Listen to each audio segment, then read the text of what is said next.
એક દુઃખદ વાત છે કે હમણાં જ જે ભરૂચનો બનાવ બન્યો, જે નાની બાળા ખાલી 10 વર્ષની, અને જે થયું છે એ બહુ દુઃખ થાય છે.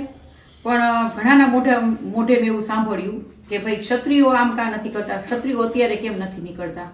તો ક્ષત્રિયો પહેલેથી નીકળે જ છે ને ક્ષત્રિયો હંમેશા નીકળશે. પણ હું એ લોકોને કહું કે સત્તા જેના હાથમાં છે તો એ લોકોને તો આપ લોકો ટાર્ગેટ કરો કે જે લોકોના અત્યારે સત્તા લઈને બેઠા છે એ શું ખાલી એમનો મહિને અહીંયા શોભા માટે બેસાડ્યા છે? આના માટે ખાસ સત્તાધીશોને હું કહું છું કે સીધી ફાંસીની સજા ફટકારો, સીધી ફાંસીની સજા ફટકારો. આ કામ આપ ક્યારે કરશો? એમ હંમેશા આવો બનાવ બને છે ત્યારે મૌન રેલી અને કેન્ડલિંગ બધા નીકળશે, પોસ્ટરો છપાવશે, પછી 2-5 દિવસમાં બધા બધું ભૂલી જશે. એક સોશિયલ મીડિયામાં વાયરલ થઈ ગયું એટલે બસ પૂરું, જય માતાજી. અને હું તો હકીકત કહું છું, સોશિયલ મીડિયામાં તડાપડી કરવા માટે થઈને બધું કરવાનું, પછી કાંઈ નહીં. પણ સત્તાધીશોને હું કહું છું, આવા ભાનુબેન કેબિનેટ મંત્રી પોતે લેડીસ જ છે, તો અત્યારે કેમ એ નથી બોલતા? ભાઈ અત્યારે બહાર આવો. ધારાસભ્યો ઘણા લેડીસો છે, બોલો. અમારી હાથમાં તો સત્તા નથી. અમારી હાથમાં સત્તા હોય ને તો અમે આનો ઠોસ, અને ક્ષત્રિયોનો નિર્ણય છે. ક્ષત્રિયો હંમેશા સીધો ક્ષત્રિયોનો આ પાર કા ઓલી પાર, સીધો ઠોસ ફેસલો જ હોય.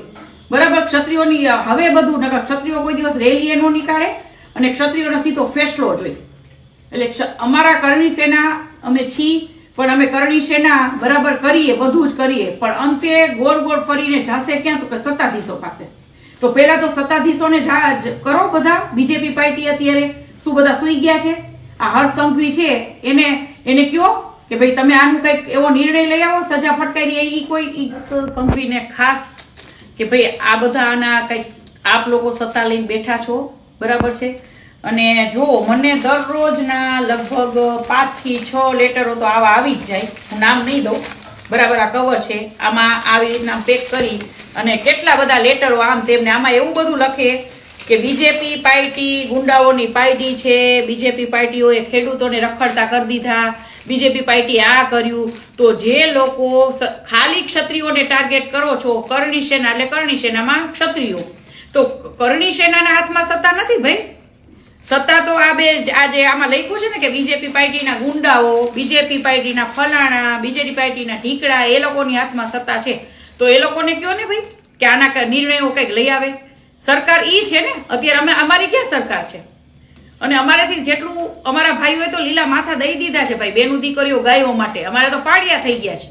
અત્યારે અમારી હાથમાં કઈ હથિયાર રહ્યા નથી. અમને આપી દો એટલે અમારે કોઈને કહેવાની જરૂર નથી. અમને અપાવો હથિયાર એટલે સીધો ફેસલો.